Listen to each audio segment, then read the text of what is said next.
मित्रों नमस्कार। मैं ओज का व्यंजनी अमोघ प्रांत अध्यक्ष काशी प्रांत। आज मेरे साथ पटल पर मैं आमंत्रित करता हूं कि हमारे राज्य प्रभारी काशी राज्य प्रभारी सर्वेश मिश्र जी हमारे साथ पटल पर जुड़े। मैं आदरणीय सर्वेश मिश्र जी को आमंत्रित करता हूं, वो पटल से जुड़े। जी अंजनी जी बहुत नमस्कार। बहुत नमस्कार सर, बहुत बहुत स्वागत है, बहुत बहुत आपका अभिनंदन है। और मैं इसके बाद प्रतापगढ़ जनपद से बहुत वरेण्य रचनाकार, छंदों के राजकुमार, मैं आदरणीय सुनील प्रभाकर जी को आमंत्रित करता हूं, वो मेरे साथ पटल पर आए। आदरणीय सुनील प्रभाकर जी। बहुत बहुत धन्यवाद भाई अंजनी अमोघ जी, हमारे मित्र भाई सर्वेश जी। नमस्कार जी जी जी नमस्ते। पटल पर स्वागत है। और आशुतोष आशु जी लखनऊ से हमारे साथ जुड़ रहे हैं।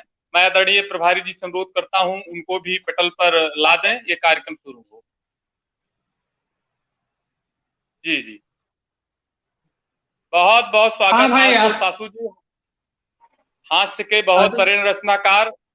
मैं कार्यक्रम को बिना विलंब किए हुए शुरू करता हूं। आज राष्ट्रीय कवि संगम काशी प्रांत के पटल पर हमारे साथ जिनका साक्षात्कार होना है, जिनको साहित्य से संदर्भित कुछ हम लोग उनसे जानकारी प्राप्त करेंगे, वो हमारे साथ जुड़े हैं आदरणीय सुनील प्रभाकर जी, जो बहुत वरेण्य रचनाकार हैं, प्रतापगढ़ के छंदों के राजकुमार कहे जाते हैं। मैं उनका पटल पर स्वागत करता हूं। बहुत बहुत अभिनंदन है सुनील जी, बहुत बहुत आपका स्वागत है। पहला प्रश्न आपसे जाता है। मैं जी जी मैं पहला जी प्रश्न भैया। आपसे पूछता हूँ। आप 25 साल से, लगभग 25 वर्षों से साहित्य को समझ रहे हैं और साहित्य को जान रहे हैं भली भांति से। जी एक प्रश्न मैं आपसे पूछना चाहता हूं कि जो नवंकुर साहित्यकार हैं और जो पुराने साहित्यकार हैं, उनमें क्या अंतर है, क्या आप अंतर समझते हैं? इसको आप बताने का कष्ट करें। बहुत सामयिक सवाल आपने किया है, और ये प्रश्न आपका जो है वो पीढ़ी के लिए बड़ा लाभकारी है। जो पहले के साहित्यकार गण हुआ करते थे, मुझे मेरा सौभाग्य है कि मुझे पंडित चंद्रशेखर मिश्र, आदरणीय दद्दा गुरुदेव आद्या प्रसाद मिश्र उन्मत्त, डॉक्टर श्री पाल सिंह छेम, श्री युक्त कैलाश गौतम जी, इन सब के साथ बैठ के इनके चरणों में बैठने का जो हमको सौभाग्य मिला, तो उसमें हमने ये देखा कि वो जो कविता के लिए पहला नया अंकुर किसी कवि के अंदर जो पैदा होता है, वो जिन परिस्थितियों में, जिन मनोदशाओं में वो पैदा होता है, वो उसके जीवन भर उसका जो संरक्षण करते थे। इस प्रकार की पीढ़ी थोड़ा सा चली आ रही है। अब जो नई पीढ़ी आ रही है, वो कविता के अनेक अन्य आकर्षण जो है, उसमें यश का है, उसमें धन का है, उसमें प्रसिद्धि का है, ये चीजें इतनी ज्यादा हो गई कि उसमें जो रस का भाव था, जो आनंद का भाव था, वो थोड़ा पकड़ने में गलती हो रही है, वो थोड़ा छूटता जा रहा है। ये एक थोड़ा बड़ा परिवर्तन आया। अमोघ जी, एक बहुत जी जी जी हम कुछ तीखे प्रश्न आपसे करना चाहते हैं, और हम समझते हैं कि बहुत लंबे उत्तर ना दें आप पटल के, और छोटे छोटे उत्तर दिया जाए। एक अनुराग श्रीवास्तव आईएएस हुए, एक अनुराग श्रीवास्तव आईएएस टॉपर हुए जी, तो उनसे इंटरव्यू में सर पूछा गया कि आज की युवा पीढ़ी भ्रष्ट इतना क्यों है, तो उन्होंने कहा कि जब आपको गांधी, नेहरू और लाला लाजपत राय नेतृत्व मिला, तो आप लोग थोड़ा सा गड़बड़ हो गए, तो आपके नेतृत्व में हम कितना गड़बड़ हो गए। ये आपकी बात मानते हैं कि आपने उनके चरणों में काव्य पाठ किया, लेकिन एक चीज हम ये भी देख रहे हैं प्रभाकर भाई कि लोग गुरु बनने को तैयार हैं, ठीक है, लेकिन किसी भी नवंकुर को मात्रा पाई बताने को जहमत नहीं उठा रहे हैं। एक कविता कोई नवंकुर लिखता है तो उसकी कविता में कभी निकालते हैं कि भाव पक्ष कमजोर है, लेकिन कभी भी उसको बैठ करके ये बताने का प्रयास सीनियर नहीं करते हैं कि इसमें भाव पक्ष कैसे मजबूत कर दिया जाए। ये बहुत बड़ी कमी देखने को मिल रही है। और आपने आदरणीय दद्दा उन्मत्त जी का चर्चा की, 13 पूर्व 2 दिन पहले उनकी जयंती थी। हम उनको पूरा राष्ट्रीय कवि संगम परिवार उनको श्रद्धा सुमन अर्पित करता है, और आप उनके साथ रहे, तो हमने सुन रखा है कि उन्मत्त जी एक एक मात्रा, एक एक पाई अपने जूनियर कवियों को देखते थे और मंचों पर उनको ले जाते थे, छोटे मंचों से बड़े मंचों तक ले जाते थे। तो क्या आप इसको महसूस करेंगे कि सीनियर कवि जूनियर कवि को बढ़ने नहीं देना चाहते हैं, उनको कुछ बताना नहीं चाहते हैं, सिर्फ एक छिद्रान्वेषण करना जानते हैं और रोकते हैं? जी। नहीं, ये जो 3-4 गुण आपने बताए, बताना नहीं चाहते, छिद्रान्वेषण करते हैं, उनको सीनियर कभी कहिए ही नहीं। हो सकता है वो आयु से सीनियर हो गए हों, लेकिन सीनियर माने जो वरिष्ठता है, वरिष्ठता आती है ज्ञान से, वरिष्ठता आती है वो अपने छोटों के प्रति दुलार से, और वो थोड़ा सा खोजना पड़ेगा, प्यासा कुएं के पास जाता है, और अपने आप जो अपने मन को पसंद है, अपनी अंतरात्मा को पसंद है, उस तरह के अपने आचार्य को, अपने श्रेष्ठ को संपर्क करना पड़ेगा, उनके चरण दबाने पड़ेंगे, उनका झोला ढोना पड़ेगा, उन्हें जैसे जब अपना बछड़ा जो बड़े प्रेम से आके गाय के पास आता है, तो अपने आप उसके स्तनों में दुग्ध आ जाता है। तो ये नई पीढ़ी को करना पड़ेगा, जो नई पीढ़ी करने को तैयार नहीं। एक ये कारण है। चलिए सर, एक और पूछकर हम सर्वेश भाई की ओर। हाँ सर्वेश भाई। हाँ सर्वेश भाई। जी जी जी, अंजनी जी आप अपना प्रश्न पूछ लें तो मैं लगता हूँ क्रम में फिर प्रश्न के। जी जी जी, मैं एक प्रश्न और पूछता हूँ। एक 2 दिन पूर्व आदरणीय गुरुदेव अध्यक्ष उन्मत्त जी की पुण्यतिथि हुई, और मैं एक प्रश्न पूछता हूँ। क्षमा करें, वो जन्म तिथि थी। जी जी, जन्म, क्षमा करिएगा, हाँ वो जन्म तिथि थी। जी जी, जन्म तिथि थी। जी जी, क्षमा चाहते हैं जी। तो हम उनकी कुछ स्मृतियां चाहते हैं आपसे 1-2 मिनट में, 1-2 अच्छी स्मृतियां जो उनकी हो आपके पास, तो उसको आप आपसे बताएं कि क्या अद्भुत व्यक्तित्व था, और हमने उन्हें ये देखा था कि उनका घर भले झोपड़ी वाला रहा हो, उनका सामान्य जीवन वो भले ही कुछ आर्थिक कमियों का, परेशानियों का रहा हो, लेकिन मैंने उनको ये देखा है कि मंचों पर जब वो कविता पढ़ने के लिए जाते थे, तो जितने भी देश भर के बड़े से बड़े कवि जो आते थे, सबसे पहले उनकी आंखों में जो उनके प्रति सम्मान होता था, आने वाले कवियों के, वरिष्ठ कवियों के मन में उनके प्रति जो सम्मान। एक घटना मुझे याद आती है कि एक कवि सम्मेलन में गए, तो वहां मुख्य अतिथि के रूप में उस समय के हिमाचल विश्वविद्यालय के कुलपति रहे, अपने बड़े लब्ध प्रतिष्ठित विद्वान राजेंद्र मिश्र जी, डॉक्टर राजेंद्र मिश्र जी। तो वो संस्कृत के प्रोफेसर और संस्कृत विश्वविद्यालय के कुलपति। अमोघ जी, आशु जी, सर्वेश जी, आपसे बताएं, अपने दोनों हाथों से उन्होंने गुरु जी के, उन्मत्त जी के दोनों चरणों का स्पर्श किया था, झुक के, लगभग बैठ के। तो मुझे ये लगा कि गुणी गुणो वेत्ति न वेत्ति निर्गुणो, जो गुणी है वही गुणी की पहचान भी कर सकता है। और जब उन विश्वविद्यालय के कुलपति जैसे आदमी को मैंने देखा कि दोनों हाथों से दोनों चरण छू रहे हैं, तो मुझे लगा कि हम किस वट वृक्ष के साथ रहा करते हैं। और एक घटना मुझे और याद आती है कि हमारे यहाँ के माननीय राजा भैया के घर बेटी राजभवन में कवि सम्मेलन था, वहां पर एक नए संचालक थे जो आद्या प्रसाद, नाम नहीं पढ़ पाए जी। तो उन्होंने कहा कि ये अजीब सा नाम है, आधा प्रसाद, मैं फिलहाल उनको बुलाता हूँ। और गुरुजी जब खड़े हुए तो वहां पर जितने वरिष्ठ लोग थे, उन्होंने सबसे पहले संचालक जी से कहा कि आप क्षमा मांगिए, ये इस कविता के, इस धरती के आचार्य हैं, और ये इनका, जब आप आद्या माने सरस्वती, भगवती सरस्वती, जब आद्या शब्द का आप नहीं, जिनमें उन्माद हो, पागल ही नहीं, पागल तो मतलब है कि उन्माद दिशाहीन हो, वो मतलब पागल।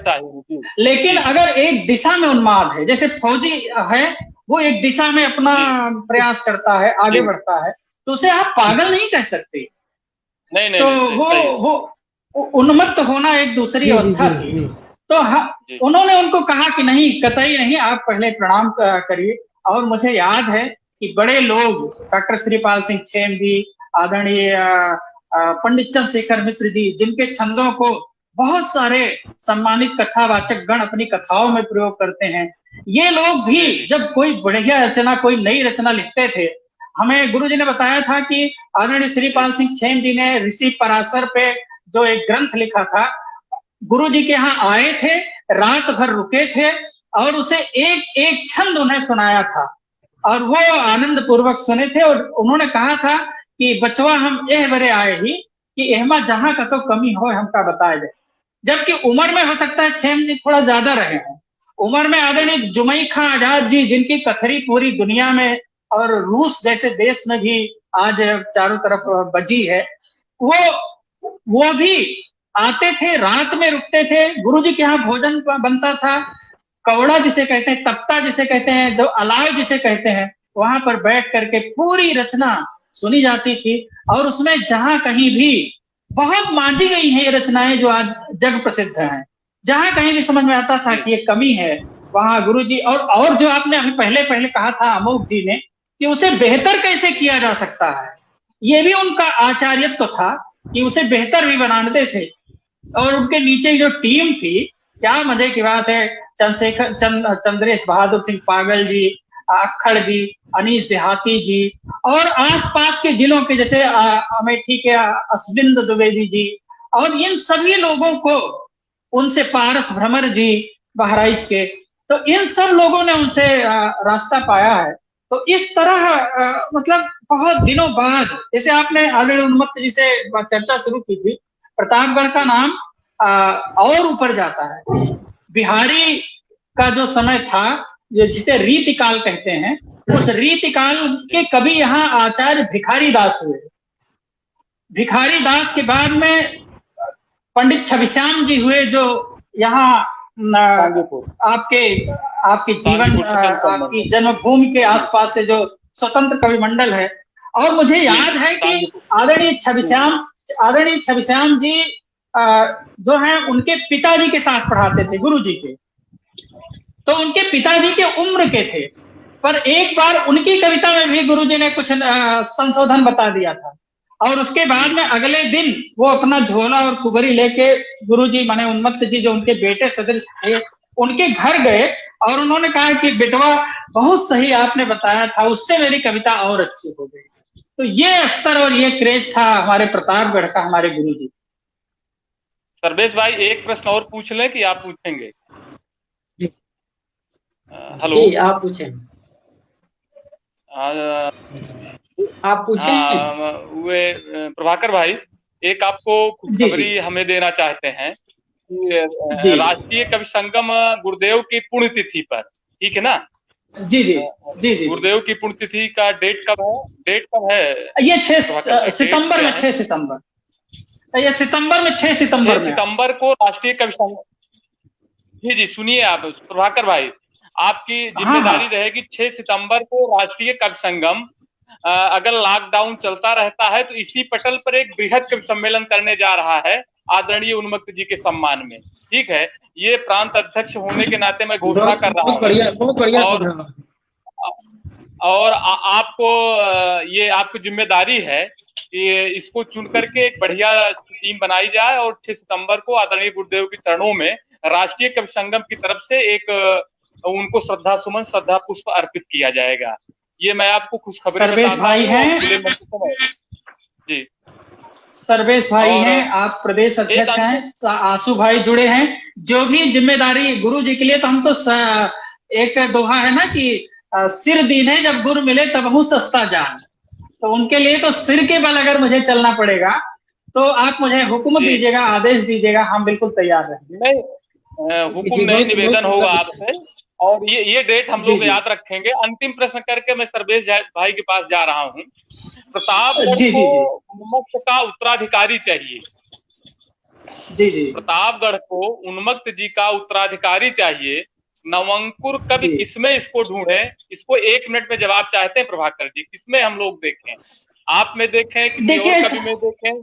जी देखिए, जो उनका नहीं, प्रभाकर जी नहीं, हम बता रहे हैं, जो उनका स्वरूप था वो किसी एक व्यक्ति से तो अब वो उठने वाला नहीं है, जो वो बोझ था। तो अभी इस जिम्मेदारी को हम लोगों को कई लोगों में बांटना पड़ेगा। जैसे गजलें सीखनी है तो सौरभ जी के पास जाइए, अवधि सीखनी है तो अनीस देहाती जी के यहाँ जाइए, गीत सीखने हैं तो कोई नया स्तंभ खोजिए। तो हम लोगों को इसे जो इकट्ठा उनके पास उपलब्ध था, अब हम सब लोग मिल करके जब उसे उठाएंगे। जैसे एक खेल होता है अमोघ जी, सर्वेश भैया, एक खेल होता है दही हांडी का। तो दही हांडी के खेल में ये होता है कि नीचे कई बच्चे इकट्ठा होते हैं, 10-12, उसके ऊपर फिर 5-6, फिर उसके ऊपर 3-4, फिर उसके ऊपर 2, फिर उसके ऊपर कोई अंजनी अमोघ प्रदेश का अध्यक्ष हो जाता है। तो उसमें यही तरीका है, लेकिन जो सबसे ऊपर है उसे भी ये पता रहता है कि नीचे 10-12 लोग हैं तब हम ऊपर हैं। तो एक ये जो पिरामिड वाली संस्कृति है, ये साहित्य में चलती आ रही है और चलेगी। बहुत सब लोगों को मिल के बोझ उठाना पड़ेगा। जी, सौरभ भाई अस्वस्थ हैं, वो जल्दी स्वस्थ हों, ये हम लोग ईश्वर से पूरा पटल कामना करता है, जल्द वो स्वस्थ हों। और एक छोटा सा प्रश्न में जाग गया कि आप में क्या खोजे हैं, आप में क्या खोजे हैं, आप बता दीजिए, अपने में आप बता दीजिए क्या खोजे। हाँ बिल्कुल, मुझ में आप अपना एक बेहतर मित्र खोज सकते हैं, मुझ में आप बेहतर परामर्शदाता खोज सकते हैं, मुझ में आप अपना एक बेहतर शुभचिंतक, आप माने आपकी पीढ़ी, मतलब पूरी पीढ़ी के लिए मेरा ये आश्वासन है कि मुझ में आप एक बेहतर मित्र खोज सकते हैं। मैं कुछ भी ना मिलूं तो एक बेहतर मित्र निरंतर मिलूंगा। बहुत बहुत धन्यवाद सुनील भाई, कई प्रश्न हमने किए, एक चीज मैं दे करके सर्वेश भाई के पास जा रहा हूँ। प्रतापगढ़ में जो नया एक लेयर आया उसमें हम हुए, आंसू भाई हुए, 2-1 लोग और हैं। इतना आप लोग मानिए कि हम लोग कुछ बेहतर कर रहे हैं, ठीक है ना। उसी बेहतर का परिणाम है कि आज आप हमारे साथ पटल पर हैं। और आज राष्ट्रीय कवि संगम जो विश्व की सर्वश्रेष्ठ संस्था है, जो देश के साथ कई और देशों में संचालित है, आज आपको पूरा देश देख रहा है और प्रतापगढ़ को पूरा देश देख रहा है। तो उसका लाभ ये है कि आपकी ही माटी से जाकर के प्रदेश अध्यक्ष कोई बैठा है। मैं चाहता हूं हमारे प्रदेश प्रभारी सर्वेश मिश्र जी आपसे कुछ प्रश्न पूछें और उसके बाद आंसू भाई चाहे तो पूछें, और 5-7 मिनट में आपको लेफ्ट कर दें, क्योंकि कभी कमेंट आ रहे हैं कि कभी सम्मेलन कब से शुरू होगा आपका काव्य पाठ। तो मैं सर्वेश जी, आप आदरणीय से प्रश्न पूछिए, आंसू भाई चाहे वो भी पूछें। आदरणीय सर्वेश, स्वागत है सर्वेश जी। जी स्वागत। आदरणीय सुनील प्रभाकर जी, अंजनी अमोघ जी, आशुतोष आशु जी, आप सभी को नमस्कार। और हमारे साथ जुड़े हुए सभी दर्शक, कवि प्रेमी, साहित्य प्रेमी, आप सभी को भी नमस्कार। और मेरा सवाल सीधे है आपकी किताब से। जी आपकी दो काव्य संग्रह हैं और मैं दूसरी किताब से आपकी बात एक प्रश्न मन में उठा कि हम जब कश्तियों की बात करते हैं तो हम कश्तियों की बात संख्या में करते हैं। जी कश्ती कितनी होगी, 1, 2, 3, 4, 10। लेकिन आपकी किताब गजल जो गजल संग्रह है, उसका नाम जरा सी कश्ती क्यों रखना पड़ा आपको? जी अगर बहुत अच्छा सवाल है आपका। मन्नू भंडारी जी की एक किताब है 1.5 इंच मुस्कान या 1 इंच मुस्कान, कुछ ऐसा है। तो कुछ उसी तरह का प्रश्न मुझे आपके संग्रह में दिखा, ऐसा क्यों करना पड़ा? जी भाई सर्वेश जी, सही ये है कि ये सारी जो दुनिया है ये पूरा एक समुद्र है। वो नाम जो आधा है एक गजल के शेर का थोड़ा छोटा सा भाग है, वो जो पूरा इस तरह से है कि जरा सी कश्ती 1000 लहरें, न जाने किस तट के पार तुम हो, और चली चतुर्दिक विकट हवाएं, अब इस दिए के आधार तुम हो। ये उसमें शेर है, उसमें से ये काटा गया है नाम शीर्षक रखने के लिए। दुनिया अगर एक समुद्र है और यहाँ तमाम सारी लहरें हैं, सुख की, दुख की, प्रत्याशा की, तमाम इच्छाओं की, अपेक्षाओं की, प्रसन्नताओं की, अप्रसन्नताओं की, तमाम सारी लहरें हैं। और इसमें हर व्यक्ति जो उस अपने जीवन की एक कश्ती लेके चल रहा है। अपनी कश्ती एक हर आदमी की है। वो ठीक है कि कश्तियां और भी हैं, बहुत सारी कश्ती, पूरा जमाना हमारे साथ चल रहा है, लेकिन अपनी अपनी कश्ती जिस पर हम सवार हैं उसके हम अपने जिम्मेदार हैं। तो ये इस तरीके से उसमें कहना पड़ा कि हमारी ये जरा सी कश्ती है और इस दुनिया में हजार हजार लहरें हैं, और हमारे कुछ मित्र हैं, एक हमारा परम मित्र है जो परमात्मा है। तो उस भाव भूमि को लेते हुए अकेली एक कश्ती के लिए इसका संबोधन देना पड़ा।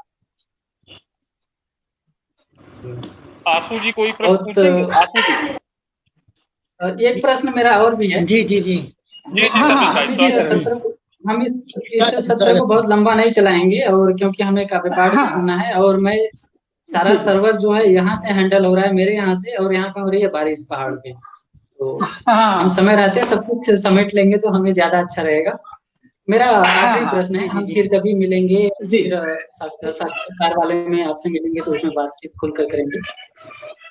मुझे जो जानकारी है, आप वित्त विभाग से भी जुड़े हुए हैं? हम ग्राम विकास से हैं। ग्राम विकास, अच्छा जी। तो ग्राम विकास मतलब कहीं ना कहीं इसमें जीवन का अर्थशास्त्र आ जाता है, बात नौकरी की जब होती है। बिल्कुल। वो रहा जीवन का अर्थशास्त्र। तो मैं आपसे जानना चाह रहा हूँ, या आपके माध्यम से कुछ बातें निकलकर सामने आए और ये स्पष्ट हो कि कविता का अर्थशास्त्र क्या है। जी जी जी सच में ये है, हाँ बता रहे सही ये है कि जब जब कविता कोई अर्थशास्त्र बनाने पर आती है, कोई अर्थशास्त्र बनाने पर जुटती है, तो उसमें थोड़ी देर के लिए कुछ ना कुछ चमक तो होती है। थोड़ी देर के लिए लोग पटल पर बहुत ज्यादा चमक जाते हैं और उनका पूरा प्लान होता है, जैसे अर्थशास्त्र एक प्लान से चलता है, तो वो प्लान से आते हैं कविता की जगत में, लेकिन वो थोड़े दिन में जहां अर्थ बड़ा निर्मम होता है, 2 में 2 का गुणा करिए तो चाहे जितना निवेदन करिए 4 ही आएगा, ना वो 5 आ सकता है ना वो 3 आ सकता है। जबकि एक बहुत बड़े शायर निदा फाजली साहब कहते हैं कि 2 और 2 का जोड़ हमेशा 4 नहीं होता है, सोच समझ वालों को बस इतनी नादानी दे मौला। तो कुल मिला के यह है कि कविता जो है वो देने का विषय है, प्राप्त करने का विषय है। कभी ज्यादा समय दे देना पड़ता है, कभी ज्यादा अपने पास से धन दे देना पड़ता है, कभी अपने स्वार्थों को तिलांजलि देनी पड़ती है। तो अर्थशास्त्र उसके साथ खुद दूर चलता है, उसके बाद उसको अगर साथ नहीं छोड़ दिया अर्थशास्त्र ने तो कविता छूट जाती है, और फिर कविता के नाम पर कविता जैसा कुछ और रह जाता है जिसमें प्रदर्शनवाद हावी हो जाता है। मैं किसी का नाम नहीं लेना चाहता, बहुत लोग बहुत ज्यादा प्रदर्शन में बहुत आगे चले गए हैं, लेकिन उसमें कविता की जो मूल भावना है, जो कोमल कांत उसकी अवस्थाएं हैं, वो छूट जाती हैं। अर्थ बड़ा हो जाता है, लोग हवाई जहाज से चलने लगते हैं, लाखों के लिफाफे लेने लगते हैं, उस पर बात होने लगती है, और वो कोमल कांत भावनाएं छूट जाती है। और कवि को हमेशा अपने जीवन के लिए अर्थ की एक अलग से व्यवस्था करके रखनी चाहिए, और अपने कवि वाले पक्ष को उससे थोड़ा अलग रखना चाहिए। वहां उसे केवल और केवल उदार रहना चाहिए। उदार होगा तभी उदार चरिता नाम तो वसुधैव कुटुंबकम। जब वो उदार होगा तो सारी दुनिया उसे अपना दिखेगी, सारी दुनिया की पीड़ा अपनी दिखेगी, सारी दुनिया की खुशी अपनी दिखेगी, और तभी वो कवि धर्म का निर्वाह कर सकता है, ये मेरा मानना है। जी, हमारे साथ कुछ लोग जुड़े हुए हैं, उनकी कमेंट आए हैं, मैं नाम लेना चाहूंगा। ब्रजेश ओम जी हैं, जौनपुर से विभा तिवारी जी हैं, सत्यम दुबे जी हैं, और राजेश कुमार मिश्रा जी बस्ती से हैं, और रेवा शंकर कटारे जी हैं। आप सभी का बहुत बहुत स्वागत है कार्यक्रम में, और एक छोटी सी बातचीत का प्रयास है, उसके बाद हम काव्य पाठ सुनेंगे भाई साहब का, सुनील प्रभाकर जी का। मैं सभी का धन्यवाद जो जुड़ गए अब तक। मैं प्रश्नवाचक चिन्ह अब भेजता हूँ आशुतोष जी की तरफ, और सुनील प्रभाकर जी पर जो भी प्रश्न आप दाग सकें दागें, और देखते हैं कि क्या चीजें निकलकर सामने आती हैं। उसके बाद हम ये बातचीत का दौर खत्म करेंगे और एकल काव्य पाठ सुनील प्रभाकर जी का हम लाइव सुनेंगे। आशुतोष जी आवाज आ रही है? ये सब जी आवाज आ रही है, अच्छी आवाज आ रही है। बिल्कुल राष्ट्रीय कवि संगम काशी प्रांत है। जी राष्ट्रीय कवि संगम काशी प्रांत के सभी मनीषियों को मैं प्रणाम करता हूँ। बाकी राष्ट्रीय कवि संगम आदरणीय के ये संस्था चलाने वाले आदरणीय बाबूजी जगदीश मित्तल जी को मैं प्रणाम करता हूँ। बाकी इस पटल के संरक्षक सर्वेश मिश्रा जी को मेरा प्रणाम, और अध्यक्ष अंजनी अमोघ जी आपको प्रणाम करता हूँ। और हमारे साथ में जुड़े हुए हैं देश के बड़े गीतकार, बड़े छंदकार, जिनके मैं सानिध्य में रहा हूँ, बचपन से सीखने को मिला है आपसे। हम युवाओं के आप प्रेरणा स्रोत हैं। हमारे बीच में सुनील प्रभाकर जी, तो हम लोग का सौभाग्य कि आज हमारे बीच में आप हैं और हम लोग को जो है मार्गदर्शन दे रहे हैं। साहित्य में हम लोग को निरंतर कुछ न कुछ आप मार्गदर्शन देते रहते हैं, प्रेरित करते रहते हैं। तो आपको मैं प्रणाम करते हुए और इस पटल पर राष्ट्रीय कवि संगम के पटल पर स्वागत करते हुए मैं आपसे ये प्रश्न पूछना चाहता हूँ। आप ये बताइए कि युवा पीढ़ी जो कि नए रचनाकार जो कि साहित्य में कुछ करना चाहते हैं, लिखना चाहते हैं, उनके लिए आपका क्या संदेशा है? वो अच्छा साहित्य लिखें जो कि पुस्तकीय स्तर पहुंच जाए, जिसके वो लोग आगे पढ़े, या कि वो मंची कवि बने? आप क्या संदेशा देना चाहते हैं? आशु जी, बहुत अच्छा आपने सवाल किया है, और आपने जितना मेरे लिए कहा उसके लिए आपका बहुत बहुत साधुवाद है, धन्यवाद है।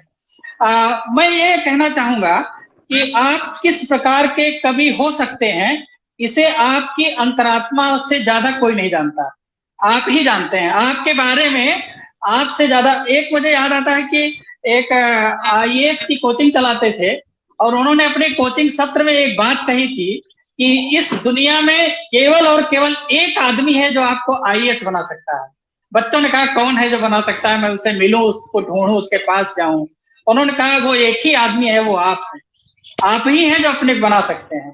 तो मेरा आपको और आपकी पूरी पीढ़ी को संदेश है कि आप ये देखिए कि आपके बारे में आपसे ज्यादा आपको कोई नहीं जान सकता है। आप किस प्रकार के कवि बनना चाहते हैं, जिस प्रकार के आप कवि बनना चाहते हैं, उस प्रकार के एक पूरी परंपरा हमसे पहले आके जा चुकी है। तो आपकी विचारधारा, आपकी भावनाएं जिसके समानांतर चलती हों, आप उसकी किताबें लीजिए, जिस कीमत पर मिले खरीदिए और उसे पढ़िए। आप अच्छा लगता है आप दिनकर जी को पढ़िए, आप छंद अच्छे लगते हैं तो आप पंडित जगन्नाथ दास रत्नाकर को पढ़िए, आप घनानंद को पढ़िए, आप इन लोगों को, और आज के लोगों भी जो छंद लिख रहे हैं उनको पढ़िए। आपको गजलें अच्छी लगती है तो आप सौरभ जी को पढ़िए, आप कुमार दुष्यंत को पढ़िए, आपको विकल साकेती को पढ़िए। आपको गीत अच्छे लगते हैं तो आप गीतों के जितने बड़े लोग हैं, बड़े नाम हैं, कुंवर बेचैन साहब हैं, और इस तरह के लोग जो आपकी आत्मा के विचारों के समानांतर कुछ दूर चलते हों, जिनके साथ कुछ आपकी वैचारिक यात्रा चलती हो, उन्हें खूब पढ़िए। और जब आप पढ़ेंगे तो आपके विचारों में जो बीज पड़ा हुआ है परमात्मा का दिया हुआ कविता का, निश्चित मानिए वो अंकुरित हो जाएगा। और उस नवांकुर को अगर आप सींचते रहे भावनाओं से, गुरुओं के पास बैठने से, मार्गदर्शन से, संशोधन से, तो एक दिन आप फलक पे चले जाएंगे, एक दिन आप आसमान छू लेंगे। ये मेरी शुभकामना। बहुत बहुत स्वागत, बहुत बहुत अभिनंदन आदरणीय बड़े भाई साहब। अब हम चाहते हैं, बहुत से कमेंट आ रहे हैं, एक सार्थक जी कर रहे हैं, कई लोग कमेंट कर रहे हैं, बहुत कुछ है, लेकिन जैसा है कि बहुत इस चर्चा को आगे न बढ़ाया जाए, और हम लोग इस उम्मीद से पटल से आपसे हट रहे हैं कि 6 तारीख को इस बार हम ना विस्मृत हो जाए। आपकी जिम्मेदारी है कि थोड़ा सा एक बार आप हमको याद लें, एक अच्छी टीम बना करके गुरुदेव के चरणों में हम लोग एक शब्द पुष्प करते हैं 6 सितंबर को। और अब हम लोग आपसे दूर जाते हैं, अब हम लोग आपको दूसरे देखेंगे, हम लोग दूसरे साइड से आपको करेंगे। और सर्वेश भाई मेरा छोटा छोटा धन्यवाद लेते हुए तब हटिएगा, क्योंकि अब आप मुझे देखेंगे, मैं आपको देख नहीं पाऊंगा। नहीं, हमारे कमेंट आप तक जाएंगे सर, हमारे कमेंट जाएंगे। और मैं आशु भाई से अनुरोध करूंगा कि शेयर करते रहिए, अपने मित्रों से कह दीजिए शेयर करते रहें। और पूरा वीडियो सर प्रभाकर सर आपका पूरा वीडियो वार रूम में वो कैद हो रहा है, हमारे मोबाइल से कनेक्ट है, हो सकता है कनेक्टिविटी कटे, उसकी कोई दिक्कत नहीं है। आप पूरा काव्य पाठ कीजिए और पूरे पटल की तरफ से हार्दिक आपका पुनः अभिनंदन। मैं राष्ट्रीय कवि संगम के राष्ट्रीय अध्यक्ष आदरणीय जगदीश मित्तल बाबू जी का, मंत्री जो हमारे हैं अशोक बत्रा जी का, सुदीप भोला जी का, जो भी हमारे पूरे राष्ट्रीय कार्यकारिणी है, उनकी तरफ से भी आपका अभिनंदन है। बाकी हम प्रताप बढ़ाएंगे तो बैठ करके और चर्चा करेंगे। सर्वेश भाई कैसे कटे हम लोग, ऑप्शन बताइए, इसी पर हम लोग कट जाए। और सुनील भाई आप बैठे रहिए, मैं काट दूंगा। अच्छा हम बैठे, अच्छा जी जी जी जी। तो सुनील भाई को फ्रंट पे ला दिया जाए। सुनील सर, एक आपसे अनुरोध है कि कुछ कमेंट आएंगे आप पर, उनको देखते रहिए, उनको आप रिप्लाई करते रहिए। और मेरी संस्था के राष्ट्रीय अध्यक्षों का भी अभिवादन आपकी तरफ से होना आवश्यक है। वो काव्य पाठ अवश्य, मैं प्रणाम करता हूँ। जी जी, मैं बिल्कुल प्रणाम करता हूँ। जी जी जी जी। सर्वेश, अब आपके साथ से मैं लेफ्ट करूंगा और आप लाइव बने रहेंगे। उसके बाद हम सीधे सीधे दूसरे पेज से वहां से कमेंट आएगा आपके पास, ठीक है। और कमेंट आपको कमेंट आपको नॉर्मल लाइव की तरह नहीं दिखेगा, कमेंट आपको बड़े स्क्रीन पे टैग पे दिखेगा, तो आप वहां से देख सकते हैं। हाँ बिल्कुल जी ठीक है। मिलते हैं अगले किसी कार्यक्रम में से। जी नमस्कार, बहुत बहुत धन्यवाद, बहुत अच्छा लगा आपके साथ।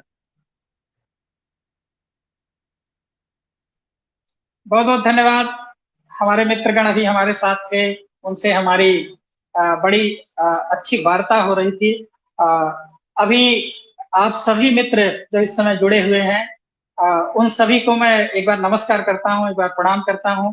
जो हमारी टीम है, जो तकनीकी टीम है, जो कविता की टीम है, जो हमारे राष्ट्रीय कवि संगम से जुड़े हुए जो पदाधिकारी गण हैं, सबको एक बार साधुवाद देते हुए, धन्यवाद देते हुए, नमस्कार करते हुए मैं आप सबको का अभिवादन करता हूं। और पूरे बैनर में गीतकार कहते हुए प्रचार किया गया है, तो मैं उस मर्यादा का पालन करना चाहता हूं। और सबसे पहले एक गीत आप सबको निवेदित है। आप सबकी प्रतिक्रियाएं जो हैं वो हमारा उत्साहवर्धन करेंगे, वो हमको हमारा मार्गदर्शन करेंगे। आइए एक गीत आपके बीच में रखते हैं। कोई भूमिका नहीं बतानी है, आप स्वतः समझ जाएंगे। जीवन में अक्सर ऐसा होता है कि आप जिसका मंगल चाहते हो, कभी कभी ये प्रदर्शित होता है कि वो हमारी भावनाओं का, जो हम उसका मंगल चाहते हैं, उसके लिए हमारे देहात में कहावत है, होम करते हुए हाथ जलना। किसी का मंगल चाहिए और आपका हाथ जल जाए, इस भावना के साथ एक गीत पढ़ता हूँ। भाई सत्यम दुबे जी, कविता आपके सामने है, आप अपने मित्रों तक भी भेजिए। मैं शुरू करता हूँ। कि होम करते हाथ जल गए, बस तब से ही हम संभल गए। होम करते हाथ जल गए, बस तब से ही हम संभल गए। पर्वत सा गौरव सम्मान सब समेटे, पर्वत सा गौरव सम्मान सब समेटे। जिनके मंगल को हम धरती पर लेटे, जिनके मंगल को हम धरती पर लेटे, वो पीठ पे पग धर निकल गए। बस तब से ही हम संभल गए। होम करते हाथ जल गए, बस तब से ही हम संभल गए। कश्ती जब लेने लगी थी हिचकोले, कश्ती जब लेने लगी थी हिचकोले, सीने पर हम सारी लहरों को तोले। हम सीने पर सारी लहरों को तोले। साहिल पर सब उछल गए, साहिल पर साहिल पर सब उछल गए, बस तब से ही हम संभल गए, होम करते हाथ जल गए, बस तब से ही हम। एक बंद आपके सामने प्रस्तुत है जो आखिरी है, केवल 3 बंद का छोटा सा गीत, जरा उसे सुनिएगा। हम सागर मंथन में सब थे किनारे, हम सागर मंथन में सब थे किनारे, विष पीकर हमने ही सबको उबारे, विष पीकर हमने ही सबको उबारे, अमृत पर सब मचल गए, बस तब से ही हम संभल गए, होम करते हाथ जल गए, बस तब से ही हम संभल गए, तब से ही हम संभल गए। मित्रों, ये गीत मैंने आपकी सेवा में आपके समक्ष रखा। एक गीत और आपके सामने पढ़ूंगा और आप देखें और आप आशीर्वाद दें। एक परंपरा चल पड़ी थी जो श्रृंगार के गीत में, कि जिसे हम पसंद करते हैं, जिसको हम चाहते हैं, उसकी बहुत सारी तारीफ करने की परंपरा थी। हमने तारीफ से अलग एक बात करने की कोशिश की है, और या इसे तारीफ कहें तो ये एक अलग तरह की तारीफ है। मैं आपकी अदालत में इसे रखता हूँ और आप इसे क्या आशीर्वाद देंगे वो मेरे जीवन में काम आएगा। कि तेरे जैसे चेहरे देखे, तेरे जैसे चेहरे देखे, तेरे जैसा रूप रे, तेरे जैसा मन्ना देखा, तू है कोई अनूप रे, तू है कोई अनूप मितवा, तू है कोई अनूप। बंद देखिएगा। कोई बोले बोल तो मधु की बारिश सी हो जाए, कोई बोले बोल तो मधु की बारिश सी हो जाए, कोई छेड़े सरगम ही तो हर रागिनी शर्माए, कोई छेड़े सरगम ही तो हर रागिनी शर्माए, तेरे स्वर का क्या बखान, तेरे स्वर का क्या बखान है, अनुपम तेरी चूप रे, तेरे जैसे चेहरे देखे, तेरे जैसा रूप रे, तेरे जैसा मन्ना देखा, तू है कोई अनूप रे, तू है कोई अनूप। और साहब, बहुत अच्छे अच्छे रूप हैं दुनिया में, एक तुम ही सुंदर नहीं हो, लेकिन तुम्हारे अंदर एक अजीब सुंदरता का जो दूसरा रूप है वो मैं इस गीत के बंद के माध्यम से रखता हूँ। रूप हैं कितने अद्भुत जिन पर सब जग बलि बलि जाए,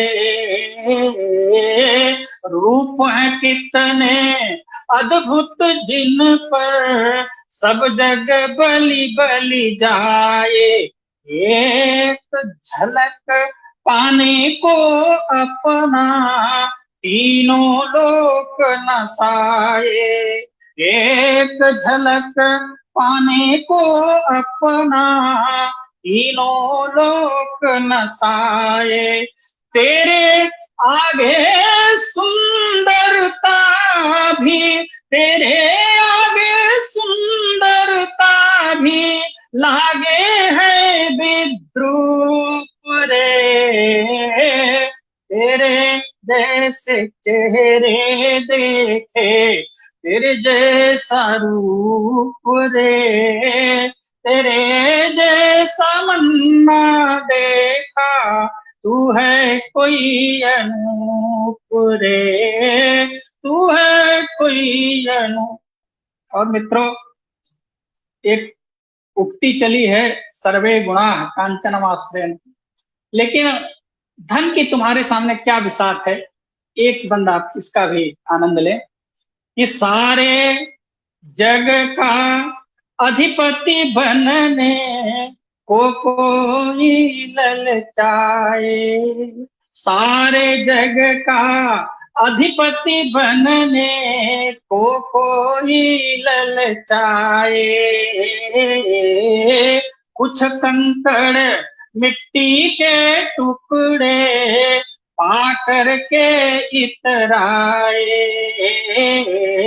कुछ कंकड़ मिट्टी के टुकड़े पा करके इतराए। मन के सिंहासन पर भूषित, मन के सिंहासन पर भूषित, तू निस केवल भूप रे। तेरे जैसे चेहरे देखे, तेरे जैसा रूप रे, तेरे जैसा मन्ना देखा, तू है कोई अनूप रे, तू है कोई अनूप। आदरणीय अमोक जी, भाई सत्यम जी, आप लोग इसको सुने। अभी एक बंद इसका और सुनिए, आपका धन्यवाद। और इस बंद में इसका पूरा सार आके जो गीत की परंपरा में यह है कि आखिरी बंद जो उपसंहार का बंद है, वो पूरे गीत की आत्मा होती है, ये आपके सामने प्रस्तुत है। कोई चंचल आंचल की छाया पाने को धाए, ये आंचल जो चंचल के विशेषण के साथ है, इस पर आपका ध्यान जाए। कोई चंचल आंचल की छाया पाने को धाए, इस पीपल से उस बरगद तक शीश छिपाने जाए, इस पीपल से उस बरगद तक शीश छिपाने जाए। तेरी छाया में हम सहले, तेरी छाया में हम सहले जीवन भर की धूप रे। तेरे जैसे चेहरे देखे, तेरे जैसा रूप रे, तेरे जैसा मन्ना देखा, तू है कोई अनूप रे, तू है कोई अनूप। आदरणीय आचार्य अनीश देहाती जी का आशीर्वाद स्वरूप उनकी प्रतिक्रिया आई है।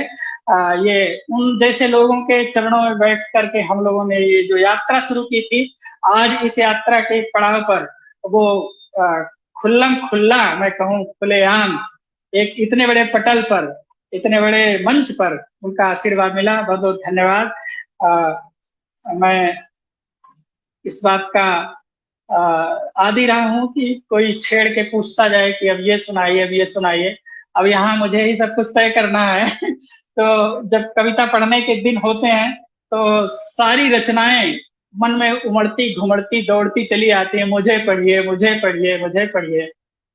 इस समय सीमा की जो मर्यादा है, उसमें किस किस रचना को मैं उसका मान रखूंगा, उसका मन रख पाऊंगा, ये सब आप सबके ऊपर है।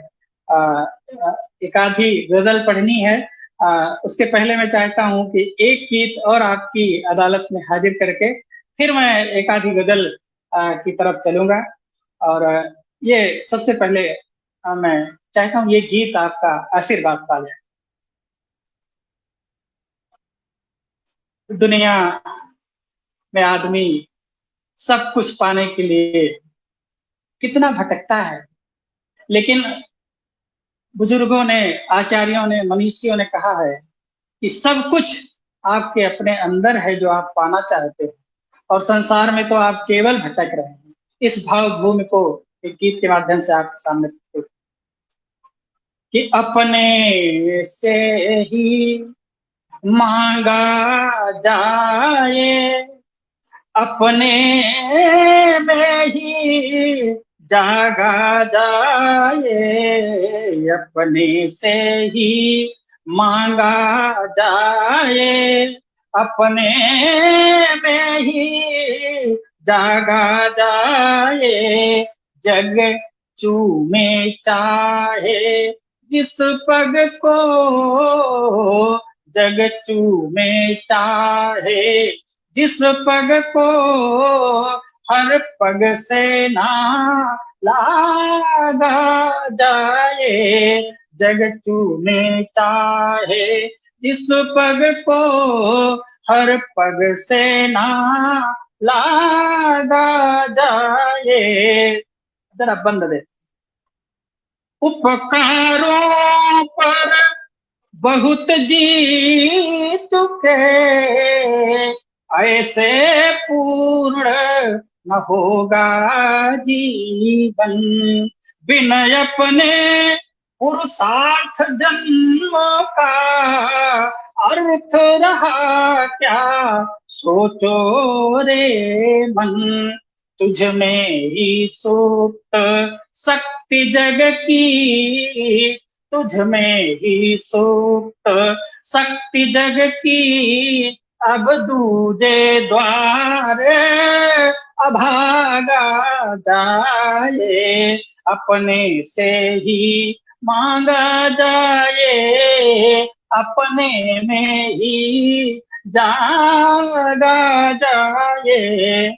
यूं तो भीड़ भरा है पनघट, यूं तो भीड़ भरा है पनघट, सबको घट भरने की जल्दी, जाने किसने हर घट के प्रति निष्ठा वाली रीति बदल दी, जब तक घट खाली है अपना, जब तक घट खाली है अपना, पनघट से ना भागा जाए, अपने से ही मांगा जाए, अपने में ही जागा जाए।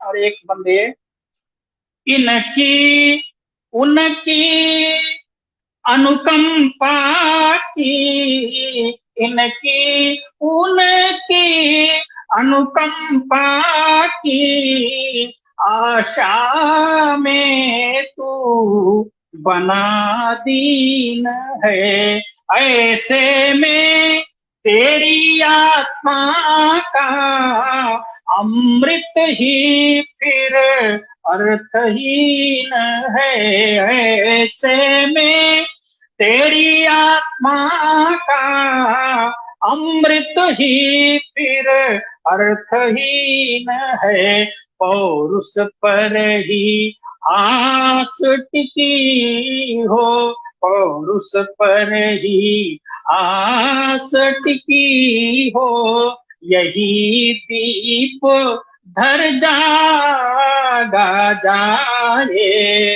अपने से ही मांगा जाए, अपने में ही जागा जाए, जग चूमे चाहे जिस पग को, हर पग से ना लागा जाए।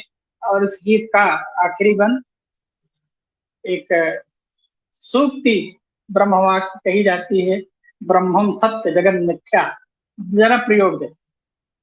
जग सारा सचमुच मिथ्या है, जग सारा सचमुच मिथ्या है, यदि इतना सा ज्ञान हो सके। जग सारा सचमुच मिथ्या है, यदि इतना सा ज्ञान हो सके। मन के छुपे हुए वैभव से, मन के छुपे हुए वैभव से, यदि अपनी पहचान हो सके, यदि अपनी पहचान हो सके। भिक्षुक बनकर, भिक्षुक बनकर द्वारे द्वारे, जीवन धन ना मांगा जाए, अपने से ही मांगा जाए, अपने में ही जागा जाए, अपने से ही मांगा जाए, अपने में ही जागा जाए। बहुत बहुत धन्यवाद। आइए एक आधी गजल की ओर चलते हैं और एक आध तहत में पढ़ेंगे और उपरांत एक आध स्वर में भी पढ़ करके आप सबका आशीर्वाद ग्रहण करना है। एक कुछ अशआर आपके सामने। अंधेरे कौन काटेगा सवेरे, कौन बांटेगा। अंधेरे कौन काटेगा सवेरे, कौन बांटेगा। जलाकर जिंदगी अपनी, जलाकर जिंदगी अपनी उजाले, कौन बांटेगा। जलाकर जिंदगी अपनी उजाले, कौन बांटेगा।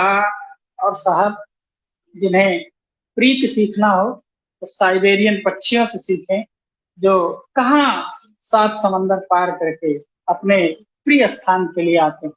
जरा ये शेर संभालिए कि चले आकाश में उड़ते हुए, घर छोड़ कर अपना। चले आकाश में उड़ते हुए, घर छोड़ कर अपना। नहीं चिंता परिंदों को बसेरे, कौन बांटेगा। नहीं चिंता परिंदों को बसेरे, कौन बांटेगा। चलो सो जाए, सोचा मुफलिसों ने, बुझ गई बत्ती। चलो सो जाए, सोचा मुफलिसों ने, बुझ गई बत्ती। सभी सोए हैं खाकर अब निवाले, कौन बांटेगा। सभी सोए हैं खाकर अब निवाले, कौन बांटेगा। और साहब, ये शेर जो समाज की एक हकीकत है, जरा आपके सामने कि सभी तैयार है सारी कमाई बांट लेने को सभी तैयार, है सारी कमाई बांट लेने को, पड़े हैं पाम में मेरे ये छाले कौन बांटेगा, पड़े हैं मेरे पाँवों में ये छाले कौन बांटेगा। और साहब ये जो कविता का संसार है इसका भी एक स्वरूप आपके सामने है एक शेर के माध्यम से। गजल भी गीत भी बिकने लगे अब महंगे दामों में, गजल भी गीत भी बिकने लगे अब महंगे दामों में, मेरी बस्ती में खुशियों के तराने कौन बांटेगा, मेरी बस्ती में खुशियों के तराने कौन बांटेगा, अंधेरे कौन काटेगा सवेरे कौन बांटेगा, जलाकर जिंदगी अपनी उजाले कौन बांटेगा। और साहब ये एक गजल और पढ़ के मैं आप सबसे विदा लूंगा, और आप सबका जो आशीर्वाद है, आपका जो उत्साहवर्धन है वो मेरे जीवन में मुझे बहुत काम आएगा। ये गजल की कुछ पंक्तियां जो इस काव्य पाठ का जो सिलसिला है इसके आखिर में मैं आपके सामने प्रस्तुत करता हूँ। नई पीढ़ी जो हमसे जुड़ी है, इस समय जो हमें सुन पा रहे हैं, आगे जो इसकी रिकॉर्डिंग सुन पाएंगे, उन सब से मैं सानुरोध उनका हार्दिक आभार व्यक्त करते हुए, उनका अभिनंदन करते हुए चाहता हूं कि एक और इस गजल पर आपका आशीर्वाद आए। छोटी बहन मैं आपके सामने प्रस्तुत। हमारी तुम्हारी कहानी बनेगी, हमारी तुम्हारी कहानी बनेगी, हमारी तुम्हारी कहानी बनेगी, ये सदियों चलेगी निशानी बनेगी, ये सदियों चलेगी निशानी बनेगी, ठहर जाएंगे दो घड़ी जिस जमीन पर, ठहर जाएंगे दो घड़ी जिस जमीन पर, वहीं प्रेम की राजधानी बनेगी, वहीं प्रेम की राजधानी बनेगी। और नई पीढ़ी के मेरे मित्र जो बहुत लोग जुड़े भी हैं, एक जब कभी प्रीति के दिन आए तो जरा ये फार्मूला भी अपनाइएगा कि परे देह के गेह के प्रीति जाए, परे देह के गेह के प्रीति जाए,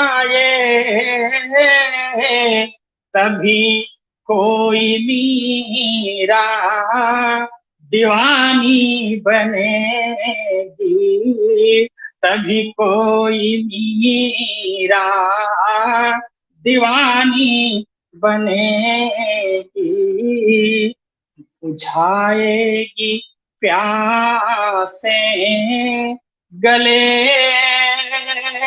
में उतर कर, बुझाएगी प्यासे गले में उतर कर, सिला हिम शिखर की जो पानी बनेगी, सिला हिम शिखर की जो पानी बनेगी।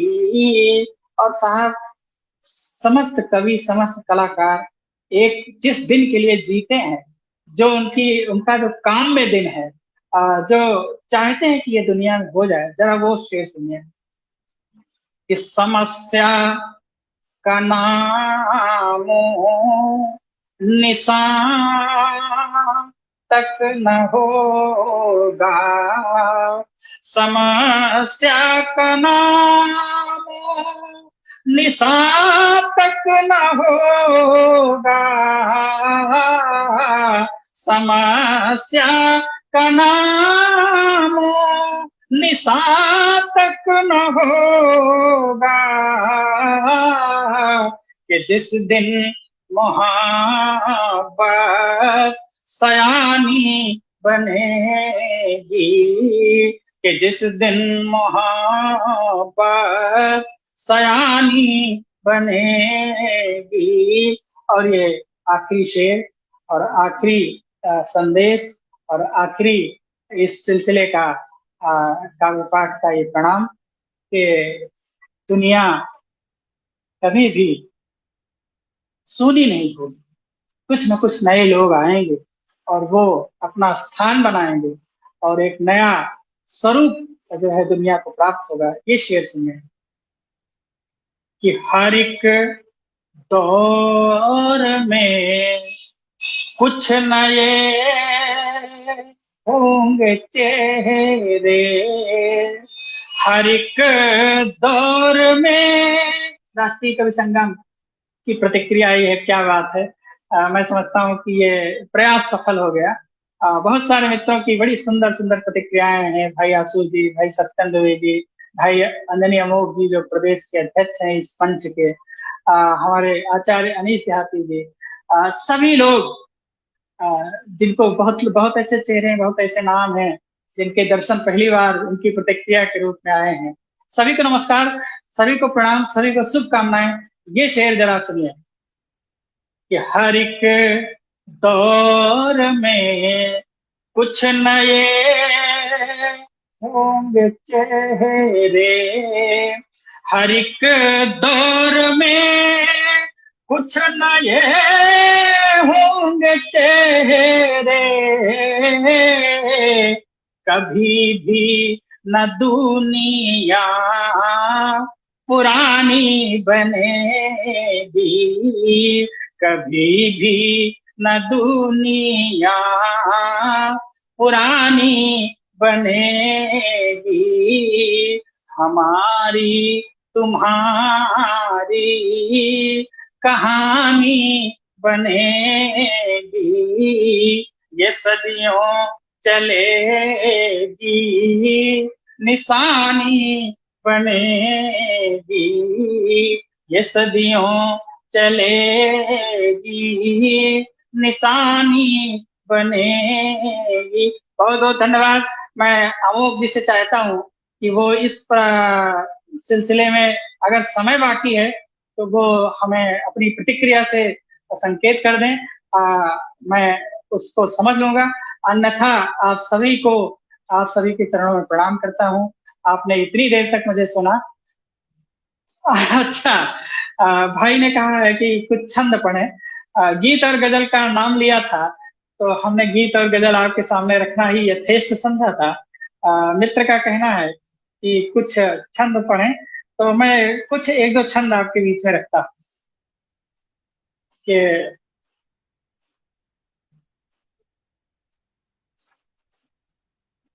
फिर कभी जब और कोई सिलसिला होगा, हम लोग फिर से कभी अगर जुड़ सकेंगे तो हम लोग कुछ लोक गीतों पर भी बात जाएगी, चर्चाएं जाएगी, कुछ आपके सामने रख के आशीर्वाद लेने हैं। छंद के लिए भैया ने कहा है तो मैं आपको कुछ छंद पढ़ता हूँ।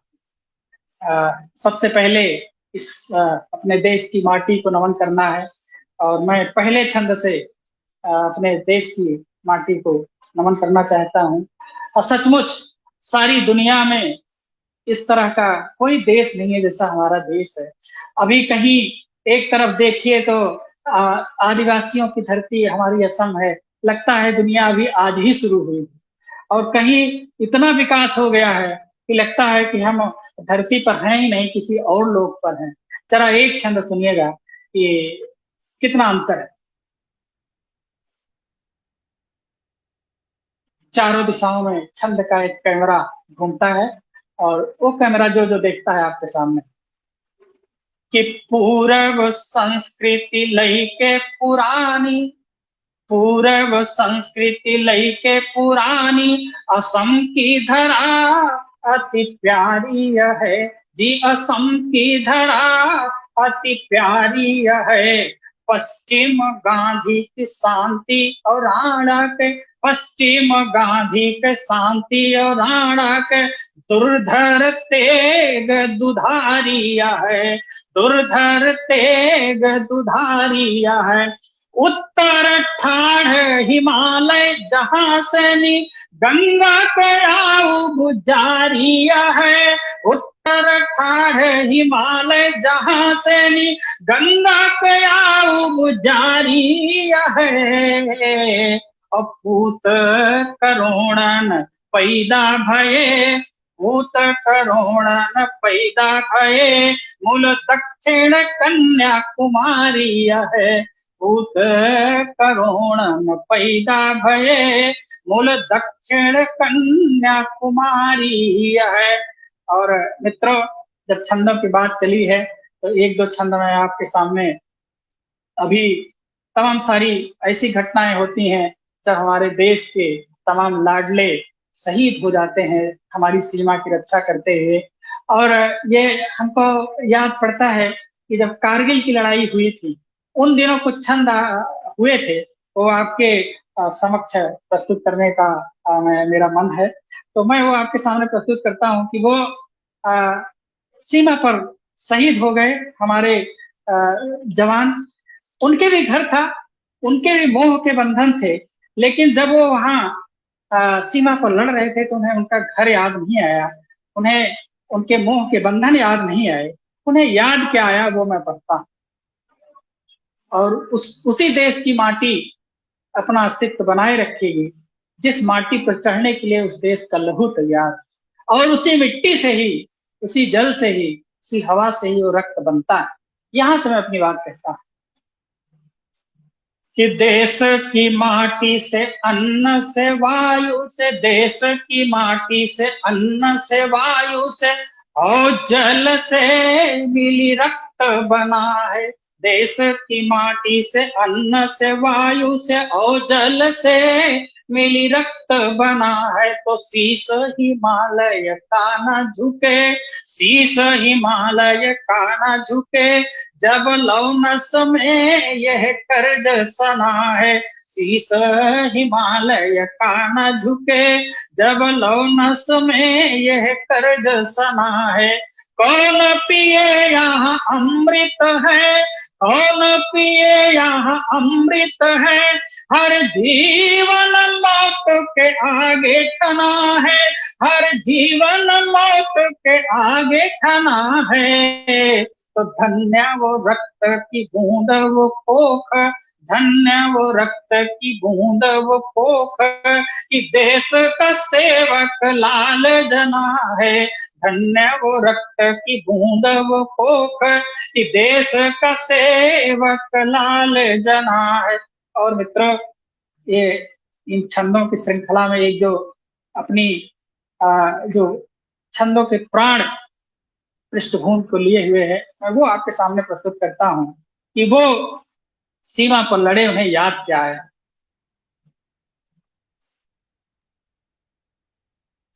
मेरे मित्र अंजनी अमोघ जी का इसमें संदेश आया, भारत माता की जय। हाँ, हम सभी भारत माता के जो पुत्र हैं वो एक साथ जब आएंगे तो निश्चित रूप से भारत माता की जय होगी। और सारी दुनिया में एक ही देश है जिसको उसके देश वाले माँ कहते हैं।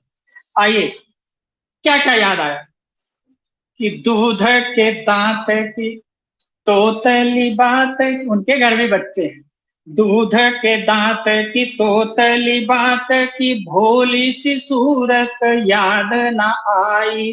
दूध के दांत की तोतली बात की भोली सी सूरत याद न आई।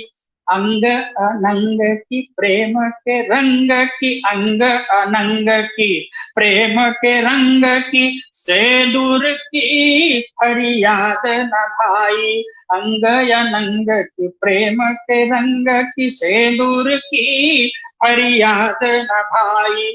बूढ़े से बाप की मात के ताप की, बूढ़े से बाप की मात के ताप की वीर जगी पर जीत न पाई।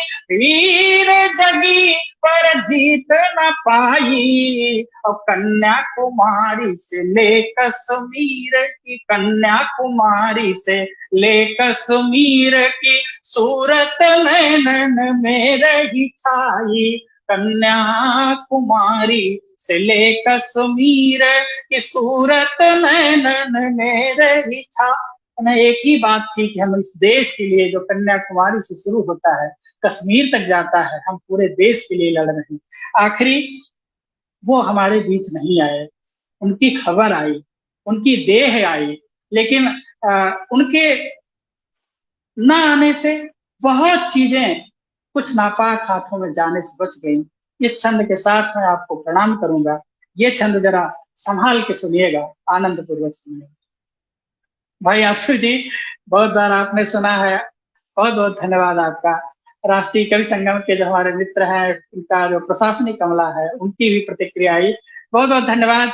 सभी मित्र जो अभी तक जुड़े हैं उनका सबका बहुत बहुत साधुवाद। ये छंद जरा सुनिएगा, कौन कौन सी चीजें दूसरों के हाथों में जाने से बची और परिणाम क्या हुआ।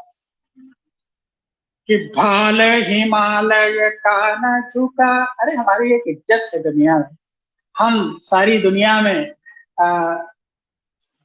जो संयुक्त राष्ट्र संघ है उसमें स्थायी सदस्यता के दावेदार, हमारे पड़ोसियों से क्या क्या विसात है जो हमारी उनके बराबरी कोई तुलना करी जाए। मैं छंद पढ़ता हूँ कि भाल हिमालय का न झुका बची गंग तरंग न दूषित। लड़ाई हिमालय पे चल रही थी, वहीं से गंगा निकलती। भाल हिमालय का न झुका बची गंग तरंग न दूषित हो गई। लालिमा लाल किले की घटी नहीं, बर्फ की घाटी विभूषित हो गई। लालिमा लाल किले की घटी नहीं, बर्फ की घाटी विभूषित हो गई। कीर्ति विजय की बनी इतिहास, एक तो उसका नाम ऑपरेशन विजय था और एक तो उसमें विजय मिली थी। दूसरे प्रतापगढ़ के जो सबसे पहले शहीद हुए उनका नाम विजय शुक्ला। जरा तीनों का समावेश और संगम देखिएगा कि कीर्ति विजय की बनी इतिहास, कीर्ति विजय की बनी इतिहास।